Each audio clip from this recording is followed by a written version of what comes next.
Thaina mamangay matamda kungang amada masanilo kauba yamna lairaba lawmi nupa amakhak leirammi. Mahakki masanupi 12 leirammi. Masanilo nungtigi labukta amadi singda satuna thabak kanna sui adumak oiduna su mahakki masanupi singbu ningthina yengsinbadi ngamlamde. Asum leirakpana masanilogi masanupi singdu mapung maray faraklammi amadi luhong khongdongbagi matamsu yoksilaklabada masanilo du tumin na matha yamna sarammi. Mahogsagumna mahak noongma jing achauba amagi maya nakna leiba lawbuk amada thabak surammi. Mahak sada thaktana nungsada thabak surakpa aduda yamna warammi. Masanilo anakpa urum amada ngaihak pothabada tumthakhirammi.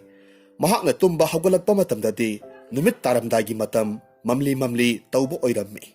Matam aduda sing makhongda leiba mamlaba surung manungdagi gumbhir gumna sauba akibagi masak oiraba asangba masugi sum amakhak thoraklammi. Matam aduda kibana loiraba masanilona hairakhi. Aibu sabigano ai leitrabadi aigi isanupi 12 kanana thakpigani asumna hairammi. Matam aduda sum asangbaduna tapna khummi. Taw nupa kiganu ai nangbu saroi adumakpu nahakki nasanupi atonbidu aingonda pigadabani. Aina mahakki mama mapasakna nungaina thambigadawribani. Matamduda masanilodu kiba khara pharammi. Adubu mahakki masanupi khwaidagi atonbi Renjolabu akibagi masak oiraba sum aduda pikhini khanbada nungaita mayumlomda tapna halaklammi. Mayum yauraga mahakki nupina hanglaklammi. Mapa kari tawba yaurabage asum unglaga leiribadi. Matam aduda lawmi nupaduna thokiba wari pumnamak mahakki nupida tamlammi. Adubu mahakki nupi adunadi mahakna thengnarakliba sum adu lai oiramgani haiduna thajarammi. Aduna lawmi aduda awaba khara makhai koknaba themjillammi. Nong ngalaga lawmi aduna masanupi puraga surung adu tamna laklammi. Aduga masanupidu sum asangba aduda sinarammi. Matam aduda sum aduna hairammi.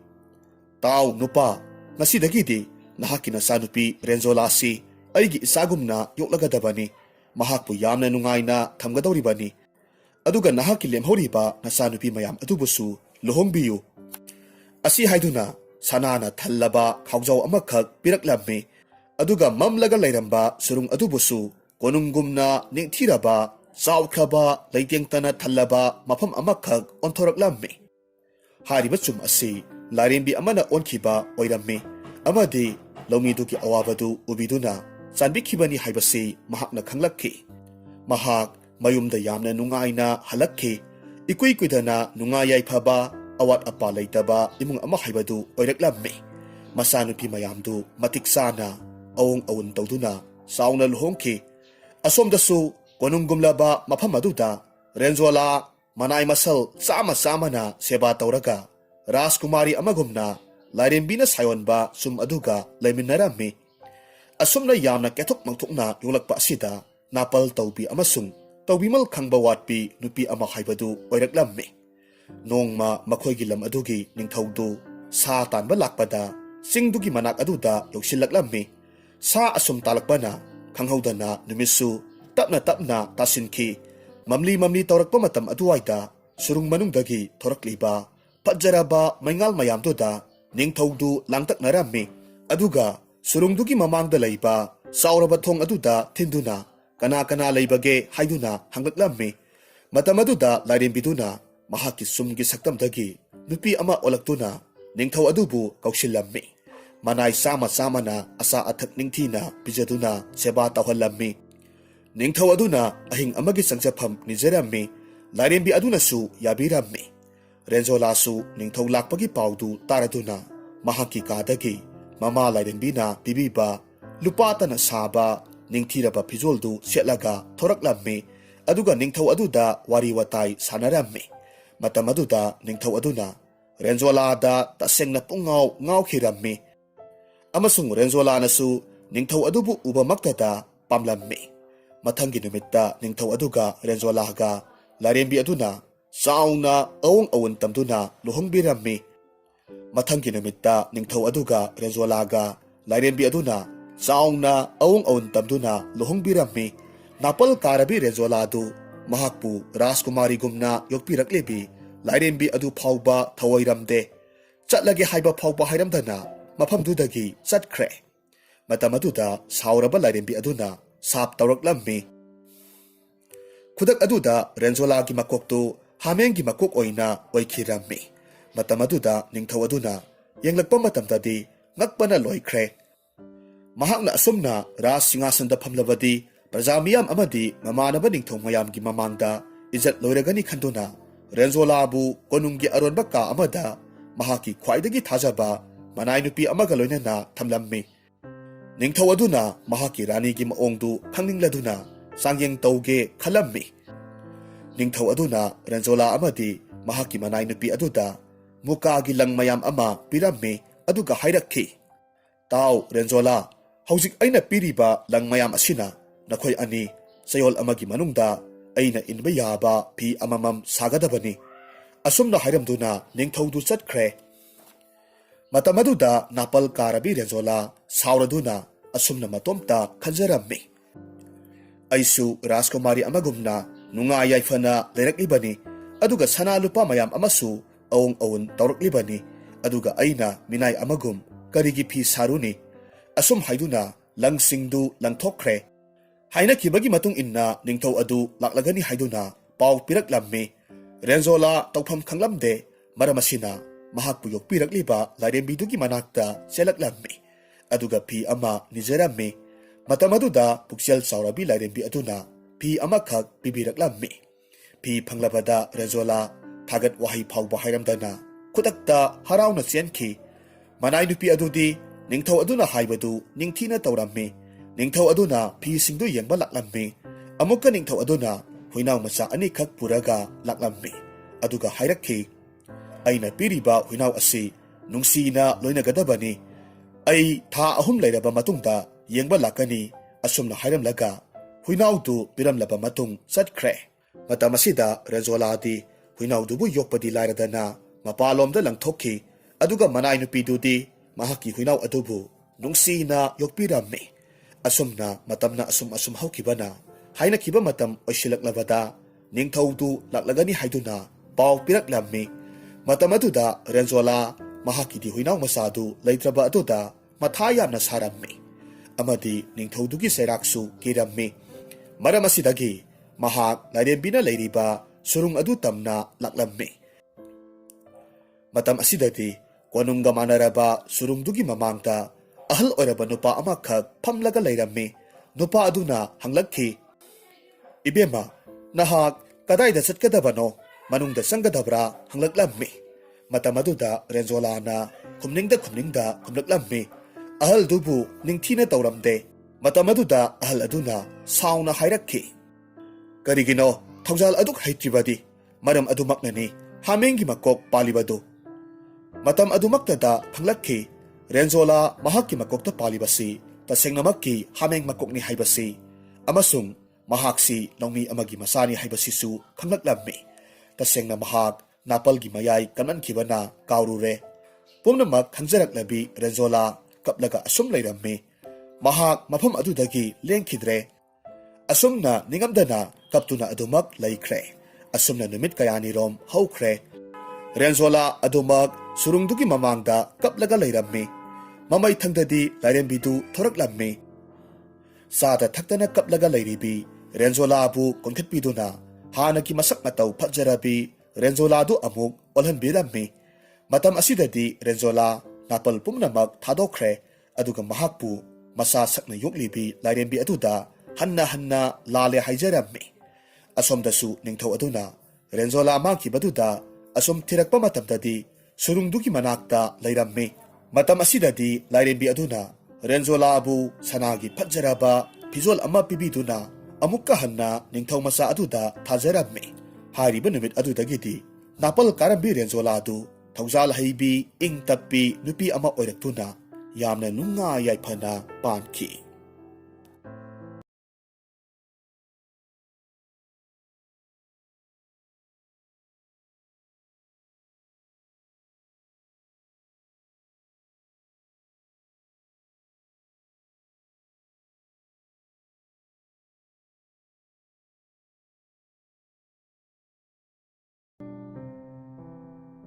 ꯍꯧꯖꯤꯛ ꯑꯃꯨꯛ ꯇꯥꯃꯤꯟꯅꯔꯁꯤ ꯕꯤꯍꯥꯔꯒꯤ ꯐꯨꯡꯒꯥꯋꯥꯔꯤ ꯅꯤꯡꯊꯧ ꯃꯆꯥꯅꯨꯄꯤ ꯕꯦꯜꯕꯇꯤ꯫ ꯃꯃꯥꯡꯉꯩꯗ ꯃꯆꯤꯟ ꯃꯅꯥꯎ ꯅꯨꯄꯥ ꯉꯥꯛꯇ 8 ꯈꯛ ꯂꯩꯔꯝꯃꯤ꯫ ꯃꯆꯤन मनाव 8 की मनुंगदा ख्वाइदगी इतोन तोनबा मनाव नुपा अदुगी ममिंग लिता कौरम्मी। मयाम्बा 3 अदुदी लोइनमक लुहोंख्रे, अदुबु लितादी लुहोंगसी हाइबा सुक्या यादे। महाकना लुहोंगलोय हाइबगी मरम असुम तखलकपदा लिताना महाक्ति निंगथौ मचानुपी बेलबती नतना अतोप्पा कना अमत्तगा लुहोंगबा ngamloi हाइरक्खी। मागी वादु ताबदा मतै मनदी करेमनबिरम्मी। नोंगमदी लिताना निंगथौ मचानुपी थीनबगिदमक मयुमदगी खोंगसानखी। महाकना मुनि सिंगना लैबा जंगल अमदा लाखी। महाकना मुनिदुदा निंगथौ मचानुपी बेलबतीबु खंग्ब्रा हंगलम्मी। मुनिदुना खंगदे हाइरक्लम्मी। अदुबु मफमसिदगी नोंगमगी लंबी चटलगा मुनि अमा लैबनी महाक्ति खंगलम्बा याय मंगोंदा हंगु हाइना पाखुम पिरक्लम्मी। नोंगमदी लिताना निंगथौ मचानुपी थीनबगिदमक मयुमदगी खोंगसालक्खी। महाकना मुनीना लैबा जंगल अमदा लाक्लम्मी। महाकना मुनीदुदा निंगथौ मचानुपी बेलबतीबु खंग्ब्रा हंगखी। मुनीदुना खंगदे हाइरक्लम्मी। अदुबु मफमसिदगी नोंगमगी लंबी चटलगा मुनि अमा लैबनी महाक्ति सोइदनमक खंगलम्बा याय मंगोंदा हंगु हाइरक्लम्मी। महाकना मफम मदु ताना चटखी अमसुंग मुनीदु उनरम्मी। महाकना मुनीदुदा मागी वारिसिंग अदु लोइनमक लिरम्मी। अदुबु मुनीदुनदी निंगथौ मचानुपी अदुगी लैफम खंगलम्दे। अदुम ओइनमक मफम असिदगी नुमित हुमनीगी खोंगचत चटलबा मतुंगदा अतोप्पा मुनि अमा थेंगनगनी। महाकना सोइदना नहाक्की मतेंग पांगबा ngamgani हाइरम्मी।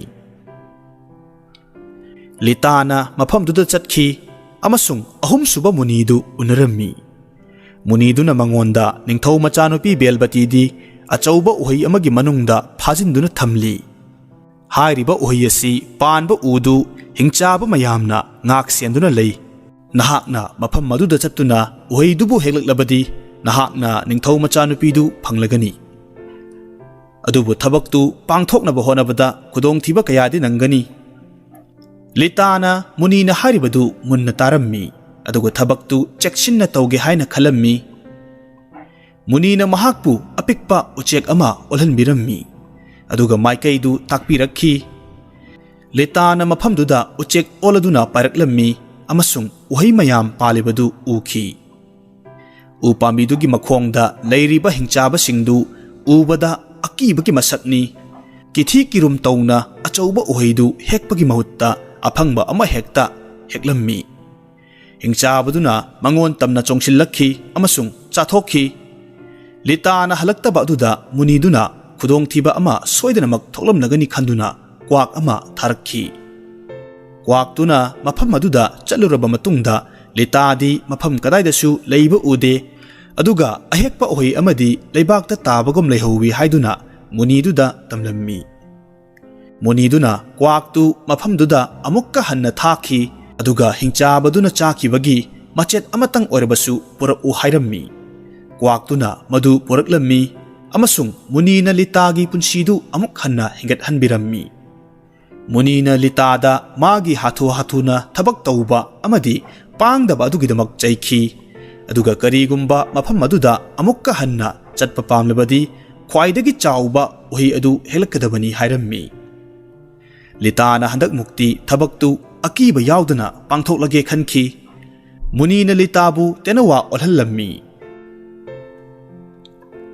अदुगा लिताना चटकिदुना मफमदुदगी ख्वाइदगी चाउबा उहै खलम्मी। अदुगा मदु हेकलम्मी। हिंचाबदुना मदु उरदुना तेनवादुबु कोइतान तानखी। मुनीगी शक्तिना हिंचाबदुना तेनवादुबु कोइतान तानबदु खंगलम्मी। मुनीना तेनवादु अपिकपा हयिंग अमा ओलहनबिरम्मी। हिंचाबदुना तेनवादु उबा फंगद्रबदुदा तानबदु तोखी। हिंचाबदुना हनख्रबा मतुंगदा मुनीदुना लिताबु मी ओंथोकहलबा मतुंगदा माना हेगलक्लिबा उहैदुगी मनुंगदा निंगथौ मचानुपीदु यावी। अदुना उहैदु गुहा अमगी मनाक्ता यामना चेक्सिन्ना तंखाय ताना खाइदोकनबा याथंग तौरम्मी।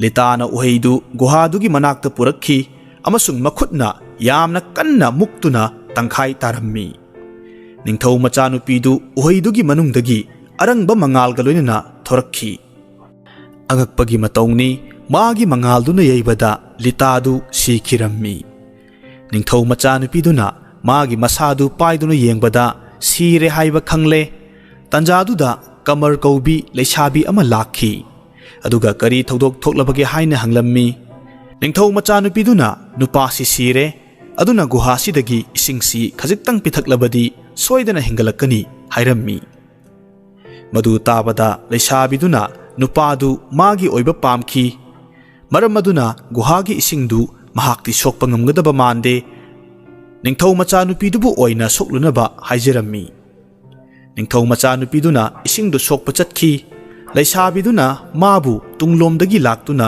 ꯒꯨꯍꯥ ꯃꯅꯨꯡꯗ ꯏꯟꯊꯨꯔꯝꯃꯤ꯫ ꯂꯩꯁꯥꯕꯤꯗꯨꯅ ꯅꯤꯡꯊꯧ ꯃꯆꯥꯅꯨꯄꯤꯒꯤ ꯃꯐꯤ ꯃꯔꯣꯜ ꯑꯃꯁꯨꯡ ꯁꯅꯥ ꯂꯨꯄꯥꯒꯤ ꯂꯩꯇꯦꯡꯁꯤꯡꯗꯨ ꯂꯣꯏꯅꯃꯛ ꯁꯦꯠꯆꯤꯟ ꯏꯟꯁꯤꯜꯂꯒ ꯂꯤꯇꯥꯗ ꯒꯨꯍꯥꯗꯨꯗꯒꯤ ꯏꯁꯤꯡꯗꯨ ꯂꯧꯔꯒ ꯄꯤꯊꯛꯂꯝꯃꯤ꯫ ꯂꯤꯇꯥꯗꯨ ꯍꯤꯡꯒꯠꯂꯛꯈꯤ꯫ ꯃꯍꯥꯛꯅ ꯅꯤꯡꯊꯧ ꯃꯆꯥꯅꯨꯄꯤꯗꯨꯅꯤ ꯈꯟꯗꯨꯅ ꯂꯩꯁꯥꯕꯤꯗꯨ ꯃꯌꯨꯝ ꯇꯥꯅ ꯄꯨꯔꯛꯈꯤ꯫ ꯃꯇꯝ ꯈꯔꯒꯤ ꯃꯇꯨꯡꯗ ꯂꯤꯇꯥꯅ ꯃꯍꯥꯛꯀꯤ ꯃꯌꯥꯝꯕꯁꯤꯡꯒ ꯂꯣꯏꯅꯅ ꯖꯪꯒꯜꯗ ꯁꯥ ꯇꯥꯟꯕ ꯆꯠꯂꯤ꯫ ꯃꯍꯥꯛꯅ ꯅꯤꯡꯊꯧ ꯃꯆꯥꯅꯨꯄꯤꯗꯨꯕꯨ ꯎꯍꯩꯒꯤ ꯃꯅꯨꯡꯗꯒꯤ ꯈꯥꯏꯗꯣꯛꯇꯨꯅ ꯂꯧꯊꯣꯛꯈꯤꯕ ꯃꯐꯝ ꯑꯗꯨꯗ ꯐꯖꯈ꯭ꯔꯕ ꯂꯩ ꯑꯃ ꯇꯥꯎꯕ ꯎꯔꯝꯃꯤ꯫ ꯃꯍꯥꯛꯅ ꯂꯩꯗꯨ ꯂꯧꯈꯠꯈꯤ, ꯃꯥꯒꯤ ꯅꯨꯄꯤꯗ ꯃꯗꯨꯕꯨ ꯄꯤꯔꯝꯃꯤ꯫ ꯃꯍꯥꯛꯀꯤ ꯅꯨꯄꯤꯅ ꯂꯩꯗꯨ ꯎꯕꯗ ꯅꯨꯡꯉꯥꯏꯇꯕ ꯈꯣꯏꯁꯥꯎꯅꯕ ꯐꯥꯎꯈꯤ꯫ ꯃꯔꯝ ꯑꯗꯨꯅ ꯂꯩꯗꯨ ꯃꯆꯦꯠ ꯃꯆꯦꯠ ꯁꯦꯒꯥꯏꯗꯨꯅ ꯃꯄꯥꯟꯗ ꯍꯨꯟꯗꯣꯛꯈꯤ꯫ ꯁꯦꯒꯥꯏꯗꯨꯅ ꯍꯨꯟꯗꯣꯛꯈꯤꯕ ꯂꯩꯁꯤꯡꯗꯨꯒꯤ ꯃꯐꯝꯗ ꯅꯤꯡꯊꯧ ꯃꯆꯥꯅꯨꯄꯤ ꯌꯥꯎꯕ ꯎꯍꯩ ꯄꯥꯟꯕ ꯎ ꯄꯥꯝꯕꯤ ꯑꯗꯨꯒ ꯆꯞ ꯃꯥꯟꯅꯕ ꯑꯃ ꯍꯧꯔꯛꯂꯝꯃꯤ꯫ ꯂꯤꯇꯥꯅ ꯃꯗꯨ ꯆꯦꯛꯁꯤꯟꯅ ꯃꯥꯒꯤ ꯂꯩꯀꯣꯜꯗ ꯊꯥꯔꯝꯃꯤ꯫ ꯎ ꯄꯥꯝꯕꯤꯗꯨ ꯌꯥꯝꯅ ꯊꯨꯅ ꯆꯥꯎꯔꯛꯇꯨꯅ ꯃꯍꯩ ꯄꯥꯜꯂꯛꯈꯤ꯫ ꯅꯣꯡꯃ ꯂꯤꯇꯥꯅ ꯃꯥꯒꯤ ꯁꯒꯣꯜꯗꯨ ꯄꯨꯔꯛꯅꯕ ꯍꯥꯏꯈꯤ, ꯑꯗꯨꯕꯨ ꯁꯒꯣꯜꯗꯨ ꯅꯥꯟꯊꯣꯛꯇꯨꯅ ꯂꯩꯀꯣꯜꯂꯣꯝꯗ ꯆꯦꯟꯈꯤꯔꯝꯃꯤ꯫ ꯁꯒꯣꯜꯗꯨꯅ ꯎ ꯄꯥꯝꯕꯤꯗꯨꯒꯤ ꯃꯈꯥꯗ ꯆꯦꯟꯕꯗ ꯎꯍꯩ ꯑꯃ ꯁꯒꯣꯜꯒꯤ ꯁꯥꯕꯜ ꯃꯊꯛꯇ ꯇꯥꯔꯛꯈꯤ꯫ ꯁꯒꯣꯜ ꯁꯦꯟꯅꯕ ꯅꯨꯄꯥꯗꯨꯅ ꯁꯒꯣꯜꯗꯨ ꯐꯥꯕꯗ ꯎꯍꯩꯗꯨ ꯎꯈꯤꯔꯝꯃꯤ ꯑꯃꯁꯨꯡ ꯃꯌꯨꯝꯗ ꯄꯨꯔꯛꯈꯤ꯫ ꯃꯍꯥꯛꯅ ꯎꯍꯩꯗꯨ ꯆꯥꯒꯦ ꯍꯥꯏꯗꯨꯅ ꯈꯥꯏꯗꯣꯛꯂꯨꯕꯗ ꯃꯁꯛ ꯃꯇꯧ ꯐꯖꯔꯕꯤ ꯅꯨꯄꯤ ꯑꯃ ꯎꯍꯩꯗꯨꯒꯤ ꯃꯅꯨꯡꯗ ꯌꯥꯎꯔꯝꯂꯦ꯫ ꯃꯍꯥꯛꯅ ꯅꯨꯄꯤꯗꯨ ꯃꯥꯒꯤ ꯃꯌꯨꯝꯗ ꯊꯝꯂꯝꯃꯤ꯫ ꯁꯣꯝꯗ ꯂꯤꯇꯥꯒꯤ ꯅꯨꯄꯤꯗꯨ ꯈꯪꯍꯧꯗꯅ ꯌꯥꯝꯅ ꯀꯟꯅ ꯅꯥꯔꯛꯈꯤ꯫ ꯂꯤꯇꯥꯗꯤ ꯃꯥꯒꯤ ꯅꯨꯄꯤꯅ ꯅꯥꯔꯛꯄꯗꯨꯗ ꯃꯊ꯭ꯋꯥꯏ ꯌꯥꯝꯅ ꯅꯨꯡꯉꯥꯏꯔꯝꯗꯦ꯫ ꯑꯅꯥꯕꯗꯨ ꯐꯒꯠꯄ ꯀꯧꯕ ꯂꯩꯔꯝꯗꯦ꯫ ꯃꯃꯩꯊꯪꯗ ꯂꯤꯇꯥꯒꯤ ꯅꯨꯄꯤꯅ ꯍꯥꯏꯔꯛꯈꯤ, ꯁꯒꯣꯜ ꯁꯦꯟꯅꯕꯒꯤ ꯃꯌꯨꯝꯗ ꯂꯩꯔꯤꯕ ꯅꯨꯄꯤꯗꯨꯅ ꯃꯔꯝ ꯑꯣꯏꯔꯒ ꯑꯩꯍꯥꯛ ꯅꯥꯕꯅꯤ, ꯑꯗꯨꯅ ꯃꯍꯥꯛ ꯍꯤꯡꯕ ꯅꯠꯇ꯭ꯔꯒ ꯑꯩꯍꯥꯛ ꯁꯤꯕ ꯑꯃꯗꯤ ꯁꯣꯏꯗ꯭ꯔꯦ꯫ ꯂꯤꯇꯥꯅ ꯃꯥꯒꯤ ꯅꯨꯄꯤꯒꯤ ꯋꯥꯗꯨ ꯇꯥꯕꯗꯒꯤ ꯁꯒꯣꯜ ꯁꯦꯟꯅꯕꯒꯤ ꯃꯌꯨꯝꯗ ꯂꯩꯔꯤꯕ ꯅꯨꯄꯤꯗꯨ ꯍꯥꯠꯇꯣꯛꯂꯝꯃꯤ꯫ ꯅꯨꯄꯤꯗꯨ ꯁꯤꯈ꯭ꯔꯕ ꯃꯇꯨꯡꯗꯒꯤꯗꯤ ꯂꯤꯇꯥꯒꯤ ꯅꯨꯄꯤꯗꯨ ꯅꯥꯕ ꯐꯔꯛꯈꯤ꯫ ꯂꯤꯇꯥꯅ ꯅꯣꯡꯃ ꯁꯥ तानबा चटपदा नुमित ताखिरम्मी। महाक्ना नुपीदु हातोक्तुना फुमखिबा मफमदुदा अपिक्पा फज्जरबा कोनुंग अमा उरम्मी। महाक्ना कोनुंग मनुंगदा चंगलकपदा उचेक अनिखक नतना मीदी अमत्ता लेरमदे। महाक्ना लेरम्बा फमुंगदुदा ngaiहak वादुना हेप्थरम्मी। इखंग खंगहौदना महाक तुमथखी। महाक्ना तुमलिंगैदा उचेक अनिदुना मागी मनाक्ता तोंगदुना वा ngang हौरक्खी। उचेक अमना अतोप्पा उचेक अमदुदा निंगथौ मचानुपी बेलबतीबु कमदौना थीरुबा करमना थेंगनबा निंगथौ मचानुपीबु गुहादा इंथदुना हाटलगा लैसाबिदुना नुपादुगी मयुमदा पुरगा लुहोंगदुना लौखिबगी वारीदु लिरम्मी। वारीदु लिताना लोइनमक तारम्मी। महाक्ना मेकअप थोलकपदा असुक्की मतिक नुंगाइरमदे। उचेक अनिदुना लितादा हाइरक्खी। थौ मचानुपीदुना मफम असिदा चही अमगी मनुंगदा अमुक मुक लाइ। महाक हंदक्की था तरुक्सिगी मनुंगदा सोइदना लाकनी। लिताना था तरुक सुगदौरबा मतम मदुदा मफमदुदा लाकलम्मी।